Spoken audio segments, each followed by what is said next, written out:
Okay, this is a test recording. No idea what the audio quality will be like for this recording. Also, I'm going to use this as an update video, as I may as well. Right. Those of you new to the channel, hello. The channel's name is Sephiroth Rules. My online name is Twinland7, but you can refer to me as either Sephiroth Rules or Twinlands on my YouTube channel. Either's fine, I don't care. Or you can call me Lance for short. This is my Starbound ship.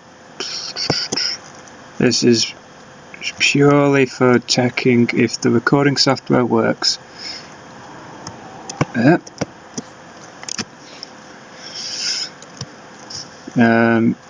I should be returning soon to doing Let's Plays, though out of my unfinished Let's Plays, I only have Gran Dia 2, a remastered version, on the PC, which is what I'm using to record this right now.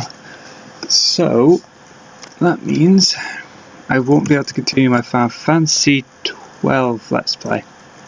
Not at least until there's a PC version of it on Steam, or I manage to hook up the software I'm using to record my PC to my PlayStation 2, which I can actually do.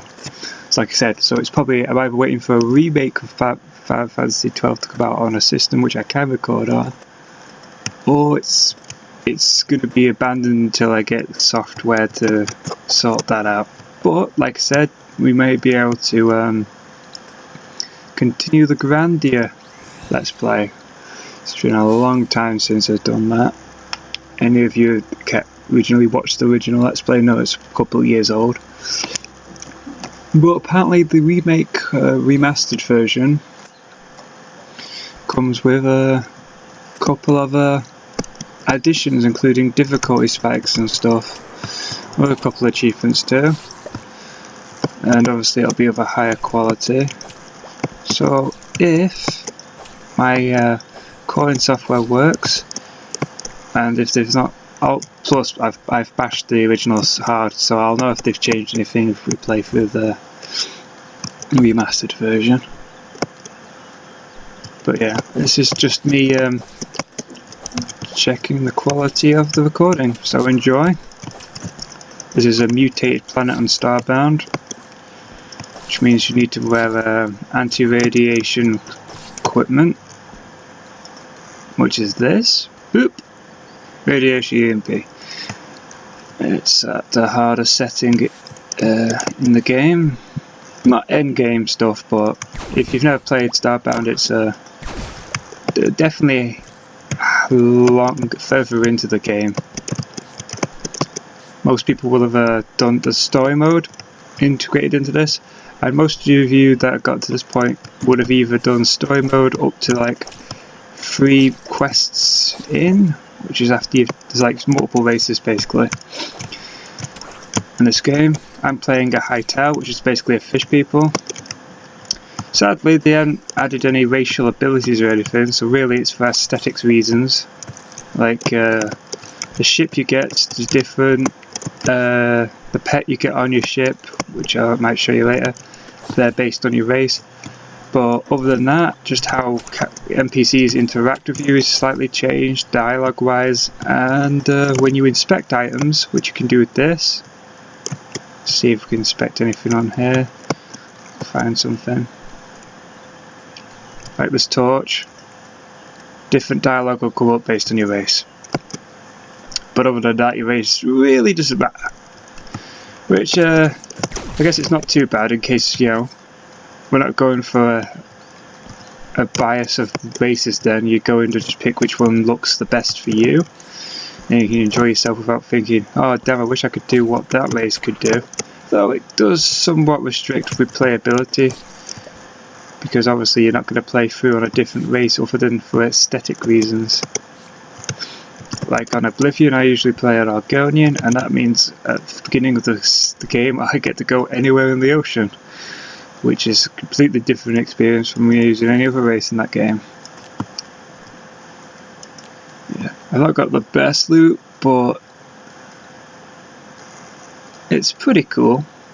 Like I said, this you need my smithing for making this stuff is at its maximum. The only time you can get it higher is to craft some additional parts for those now.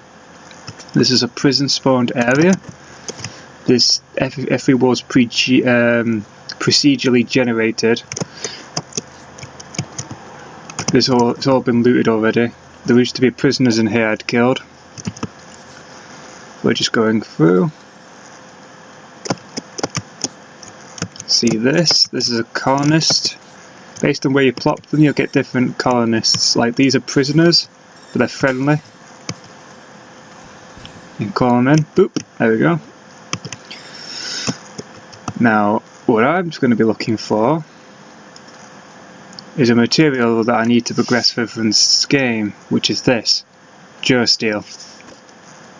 As you can imagine, it's one of those games where each time you get different progression, different ore, the rarity of such gets higher and higher. You need to craft things to go onto certain planets, because like Starbound, any of you have played Terraria will know what it's similar to that, but more spacefaring and even more open-ended. See if I've checked this. You can get upgrades and modifications based on items you find. That's empty. Also, you can capture pets. Any monster you encounter in the game, the majority of them are capturable. So watch this. That's mine now, and I'll follow me around and I'll fight creatures for me.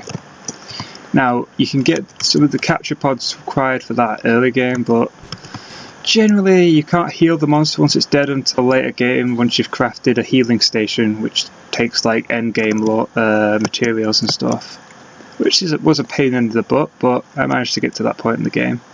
See that below me is tar, different biomes and such. This is a big spawn.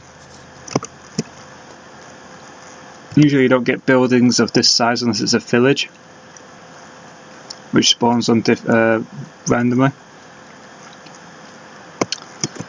Yep.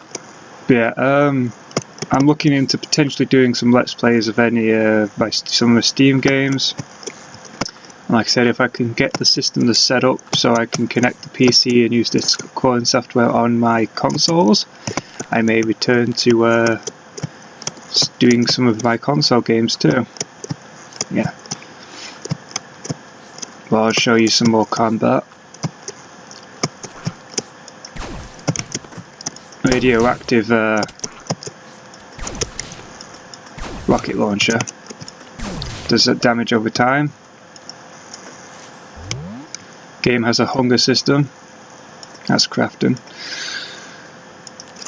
Different foods need to be cooked. You can prepare food which lasts longer.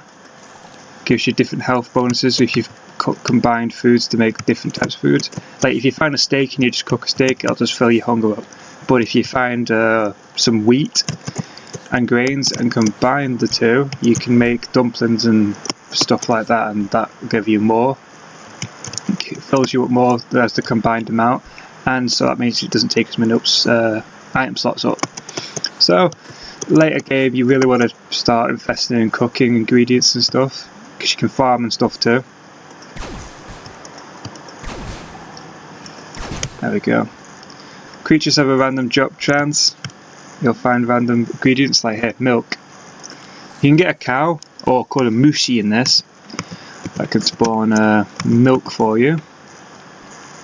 But generally, generally you either buy milk or you get a mushi to get milk. Milk's one of the few ingredients you can't grow, obviously you can only farm from an animal. Okay, see this? If you just eat it, boop, fallen fruit. Now you can just eat that. You usually get seeds from finding plants like this on the ground, and you can progress that way. Oh, this is a crafty one. Every weapon has a side ability. This one has homing ability. which allows me to do this. Basically control the missile. Shotgun.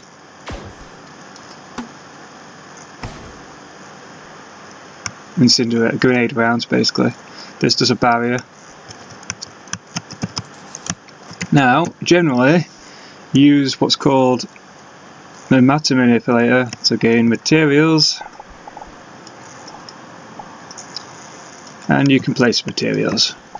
This is basically your main way of mining stuff. Not to say you can get other mining goods like drills, pickaxes and stuff, but if you upgrade it, here you go, increases the destruction rate. It can outclass most mining materials anyway. The only reason you'd want to get a drill or a pickaxe is if you go in somewhere a really dangerous dungeon and you're trying to find diamonds or something of that caliber where it's like you need to dig quickly.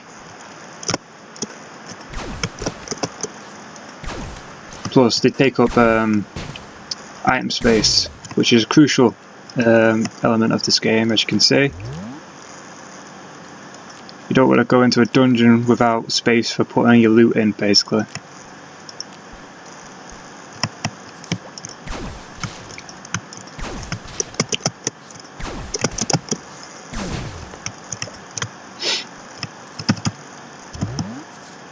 See this ability I've got here? You need to find what's called tech upgrade cards for this, which you use in the hub world, which I might show you after this. See this? This is pixel. Pixels are the main currency in the game. Later on you will be able to craft a machine that lets you compress and store them, because when you die you lose pixels. It's a way of punishing you for you dying, so that way you don't rush in endlessly to get materials and stuff. Also, when you die, if you're on survival mode like me, you drop a lot of your items. Drop any food that isn't a seed, that way you can still plant stuff, you won't lose your seeds. But any food or materials you're carrying with you, you will lose. Weapons aren't dropped, so don't worry about that. Also, as far as I've found, there's no despawn timer. There might be information out there that says otherwise, but I've never found my materials to despawn. I've had plenty of time to always get back to them whenever I've died. Day and night cycles affect aggression and spawn rates of monsters.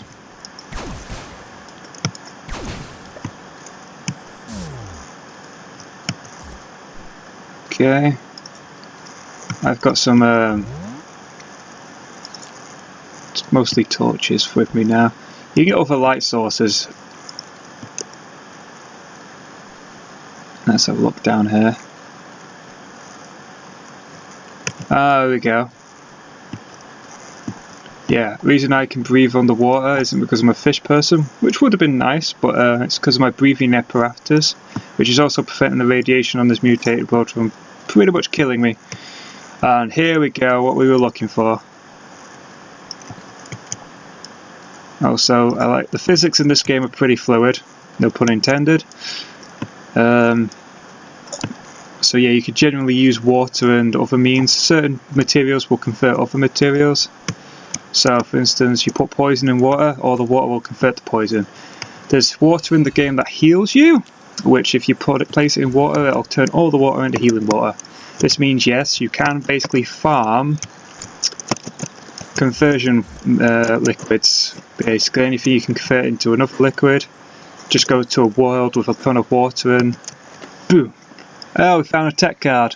Like I said, these are used for getting us our abilities, which I've currently got. You can only have you can upgrade. There's like multiple versions of each version: the ball, the time, and the jumping. So, movement, jumping, ball form. These allow us to unlock the other forms, and boom, you can do different abilities. But you can only have one version of whatever ability you choose.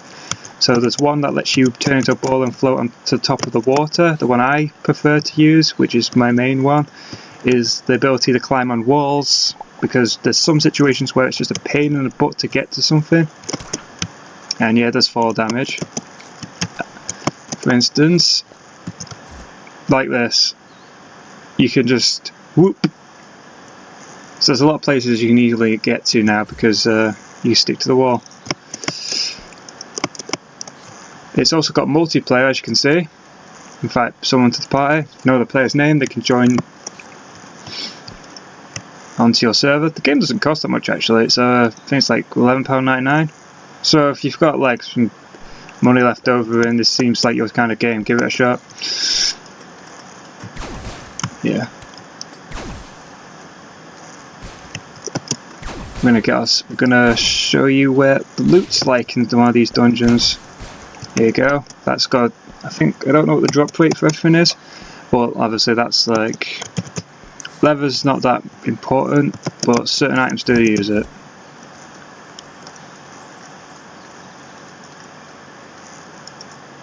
There we go.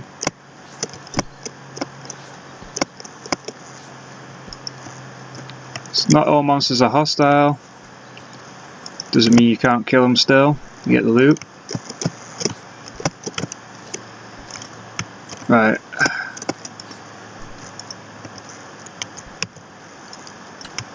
You can mine everything.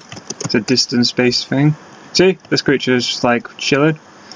But I can just go bloop. And now it's aggressive. And it's dead. As you might have noticed, there's tiny little guys around as well. They're called critters.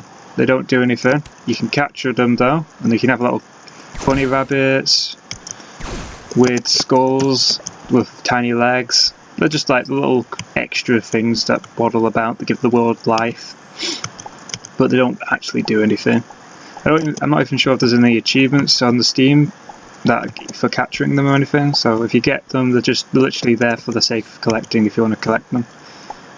Though the resources a capture pod requires, it's not worth it to get the critters unless you really just want one in your house you've built or something, just like plodding around. Different worlds will spawn different critters. Okay. There's multiple reasons for torching. You know where you've been, because as you can imagine, it's one of those types of games where you can get lost easily if you don't know where you are, because there's no map system, so it's intuition. It's like, where am I? Do I know where I'm going? Oh, I recognise this part of the dungeon. That's basically how you get. I think later game you do get some like detection mapping systems, which you're like sonar, so it maps out the area for you. I haven't got one of them yet, so I'm afraid I can't show you how they work. But I think that it might work like a mapping system.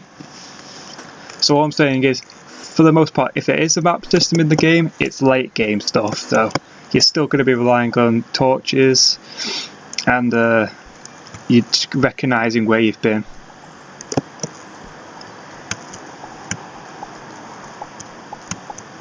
The deeper you go, the more difficult it gets.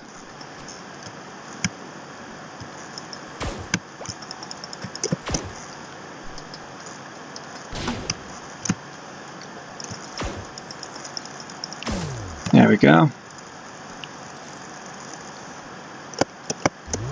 Now, the game also has instruments. You can play different music. Now, because this is a test video, it's not worth getting a copyright strike over, so I'm afraid I can't play some of the music for you. Because I use a mod, which gives me different musics and stuff from different shows and stuff. So you would need, also yeah, there's so many mods. Some of them are game breaking, so really it's a question of how much you want to challenge yourself. So yeah, there are mods out there that just make the game easy mode. Just keep that in mind. If you install 20 different mods, you won't get the original experience. When you make characters, they share the same server world, well, your server world. Basically, so it means your characters can find the worlds that your other characters have been on, including buildings they've made and stuff like that. But there are servers and stuff, so you can play with other people on different worlds and stuff they've generated. You're not stuck in your own server, basically. Actually, I'll show you how cooking works. Let's go to my world.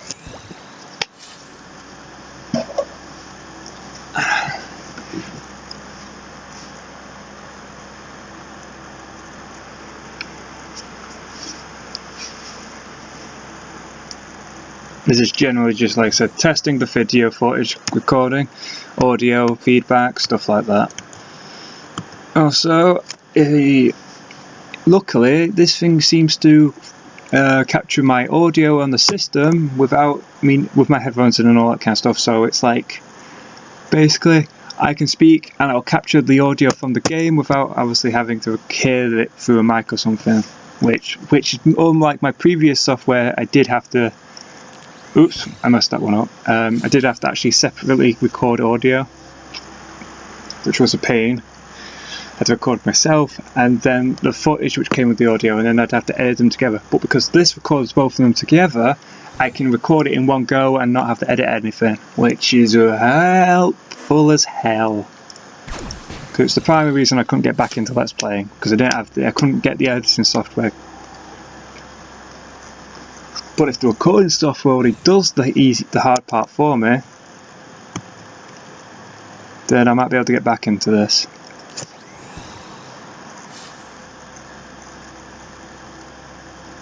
That does mean I won't have any super duper technical cutaway gags and stuff edited in or anything like that.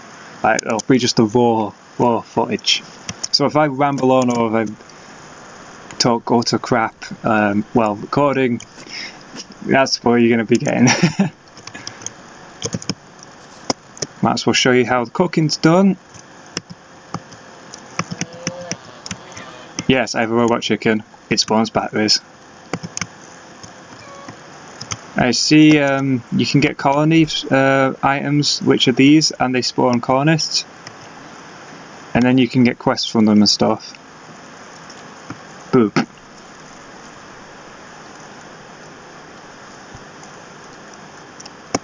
Now, if my game footage is a tiny bit laggy, that's because my laptop's not really a super duper gaming laptop. And as I just said, I'm literally using a laptop for this. Runs perfectly fine.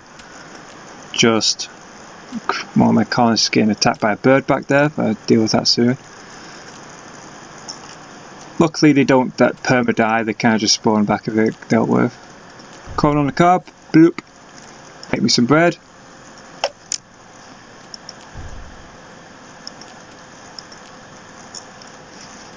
Alright, there we go, and that's how you make food.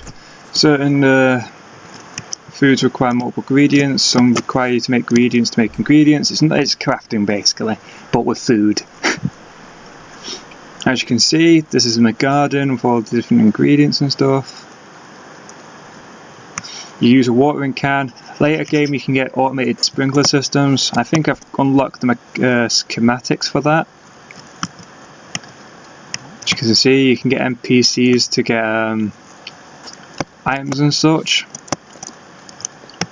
There we go. Farming material. Yeah. But if you just go up to like this, the tomato plant, bloop, tomatoes. That's simple. But yeah. I hope you guys enjoyed the video. Like I said, this is more of a test and an announcement. Just letting you know that I'm back in business, and this is I might actually do a bit of a let's play for my Starbound character anyway, because I've not fully finished the game, and you can redo missions too, so I can just literally show you what the missions currently out are like, and you might enjoy that. But like I said, I'm gonna get check out if this uploads properly and the quality is good enough. Like I said, I'm going to be back doing multiple let's plays and stuff. Might try and get my Gran Dia 2 let's play going again. Like I said, I've got it on, if my computer can run it and I can record it, might as well complete that let's play. So any of you that enjoyed watching the original, you can get back in business and enjoy the finished product. But until then, I'll see you guys later. This is Twinland7 signing out.